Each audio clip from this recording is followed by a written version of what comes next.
An era where stunning your boss was a weekly tradition. A time where blood, violence, and bikini contests were just regular parts of Monday nights. A moment in history where everyone from kids to adults would gather around the TV because missing WWE shows meant missing out on some of the craziest stuff you'd see in your life.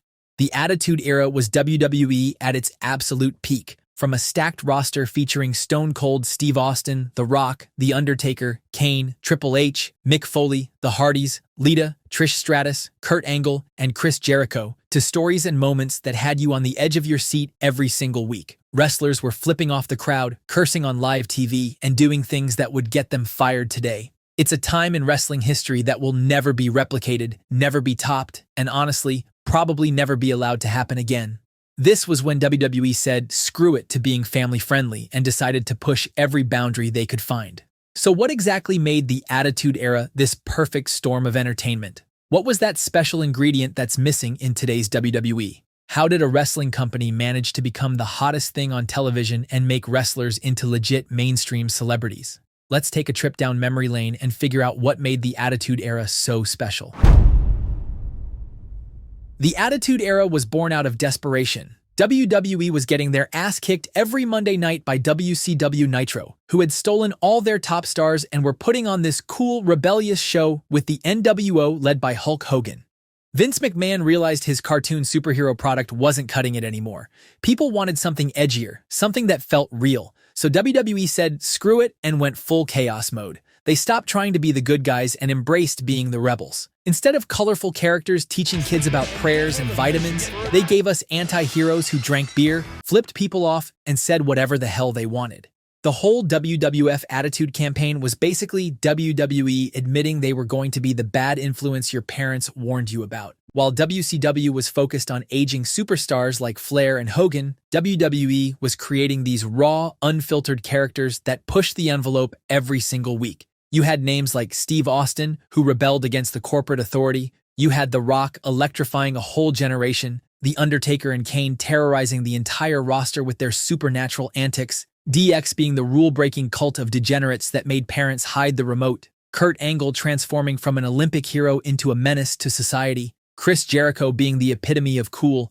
Divas in skimpy clothes raising the heat. The edginess wasn't just for shock value, it was strategic rebellion that connected with the audience and gave them an escape from real-world problems. And when you have a roster full of misfits, rebels, and degenerates, the stories are bound to be equally controversial. When you think of the Attitude Era, you immediately think of the violence, chair shots, and blood, but what made all of that work were the stories behind it. The boss himself was this evil corporate overlord who thought he could control everyone and everything. Vince versus Austin wasn't just a wrestling feud. It was real-life workplace injustice played out on television. Austin was the blue-collar hero who drank beer, drove trucks, and didn't take shit from anyone, especially some rich corporate jerk in a suit. When Austin stunned Vince, it felt like watching every frustrated employee get revenge on their worst boss. The beauty was how simple it was. Rich prick tries to control working man beats the hell out of rich prick every single week. The story kept evolving too. Vince would hire bodyguards like Dude Love, Undertaker, and Kane to take out Austin, but Stone Cold would just find creative ways to make Vince's life miserable. Austin filling Vince's Corvette with cement, driving a beer truck to the ring, or showing up to attack Vince at a hospital made it feel like a real personal war where anything could happen.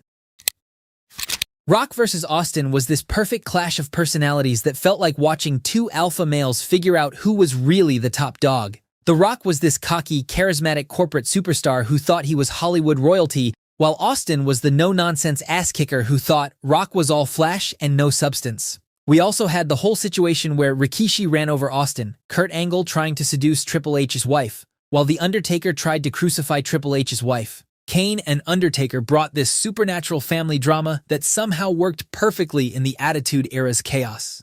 Kane was Undertaker's psychotic little brother who'd been locked away and tortured, finally returning to set fire to everything Taker cared about. When Kane ripped the door off Hell in a Cell to cost Undertaker the title, it felt like watching a horror movie where the monster finally escapes from the lab and breaks into the real world. Their backstory about the funeral home fire and Paul Bearer being Kane's father added layers that made their violence feel personal. Apart from this, you also had Undertaker throwing Mankind off the top of the Hell in a Cell structure in a moment that'll always be etched in wrestling history. Mankind versus The Rock during their championship feuds showed how personal hatred could drive someone to extreme lengths. Mankind took unbelievable punishment just to prove he belonged in the main event, while Rock treated him like some carnival freak who didn't deserve respect. When Mankind finally won the title, it felt like the ultimate underdog victory. D-Generation X represented pure rebellion against authority and traditional wrestling. They'd crotch chop at everyone, make fun of their opponents' personal lives, and act like the cool kids who didn't give a damn about rules. The Attitude Era took those universal feelings and cranked them up to 11 with chair shots, stunners, and larger-than-life characters. The Attitude Era roster was absolutely loaded with personalities that jumped off the screen. Sure, Austin and Rock were the main event guys, but the depth of characters throughout the entire card was insane. Kurt Angle came in as this obnoxious Olympic hero who thought he was better than everyone else. The guy could go from making you laugh with his dorky antics to making you believe he could snap your ankle in half. His theme song made him feel like this all-American superhero, which made it even better when crowds would boo the hell out of him. Chris Jericho was the king of running his mouth and backing it up in the ring. He had this rock star persona with the long blonde hair and cocky attitude that made him the perfect heel. When his countdown timer hit 0 and his theme music started playing, you knew you were about to witness something cool. The Hardy Boys felt like these fearless, extreme sports athletes who jump off anything for the thrill. Edge and Christian were these whiny, entitled pretty boys who thought they were cooler than everyone else.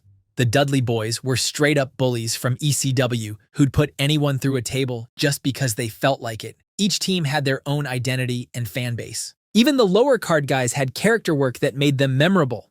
Too Cool with Scotty 2 Hotty and Grandmaster Sexay were these dancing goofballs who somehow got over just by having fun. Mick Foley's 3 personalities showed how one wrestler could reinvent himself completely. Each character had different motivations, different looks, and different themes that made them feel like separate people. The women's division had characters like Chyna, who felt legitimately dangerous, while Lita brought this punk rock edge that made her feel cooler than half the guys on the roster. Trish Stratus became the childhood crush of every dude who grew up in that era, and names like Tori Wilson, Sable, and other divas made parents paranoid about their kids watching the show. What made this roster special was how everyone felt like an exaggerated version of real people. Austin was that blue-collar guy who hated his boss, Rock was that charismatic athlete who knew he was awesome, and Angle was that overachiever who wouldn't shut up about his accomplishments. These characters had depth beyond just good guy or bad guy. They had their flaws, they had their motives, and all of them had an energy that made you care about what happened to them. Together, this blend of larger-than-life characters and personal stories led to some of the most controversial moments in WWE history. The Attitude Era was built on moments that made you jump out of your seat and immediately call your friends to make sure they saw what just happened. Mankind getting thrown off Hell in a Cell by The Undertaker was pure insanity that you couldn't believe was actually happening. Watching Mick Foley's body crash through that announce table and then somehow get back up to continue the match was like witnessing someone survive a car crash. Jim Ross's call on commentary made the moment feel surreal. Oh my God. As God is my witness, he is broken in half! Austin driving that beer truck to the ring and hosing down the corporation was peak Stone Cold chaos. Kane putting The Undertaker in a casket and setting it on fire made you think you just saw someone die on live TV. DX invading WCW Monday Nitro with their army tank was this perfect blend of real-life drama and wrestling storylines. Sable's evening gown matches and bikini contests were must-see television for teenage boys, while names like Dawn Marie, Stacy Keibler, and Jacqueline crossed boundaries that wouldn't fly on today's TV. Apart from this, you had bizarre moments like Mae Young giving birth to a hand, The Rock and Mankind's This Is Your Life segment, Jeff Hardy jumping from insane heights, and Kurt Angle driving a milk truck. These moments worked because they felt wild and unpredictable. You never knew if someone was going to get legitimately hurt, have a full-on breakdown, or do something that would get the show canceled. That uncertainty made every segment must-see television because anything could happen. The Attitude Era wasn't just great wrestling, it was a cultural phenomenon that changed entertainment forever. This was when WWE stopped being a wrestling company and became this rebellious force that the world couldn't get enough of. Wrestling went from being a niche thing for certain fans to being the coolest thing on television that everyone was talking about. What made this era untouchable was how it captured the spirit of the late 90s perfectly. Austin was every working person who hated their job, and Vince was every terrible boss who thought money made him untouchable. The characters felt real because they were based on real frustrations and real personalities cranked up to 11. The storytelling worked because it treated fans like adults who could handle complex emotions and moral gray areas. Good guys did bad things, bad guys had understandable motivations, and everyone existed in this messy middle ground that felt like real life.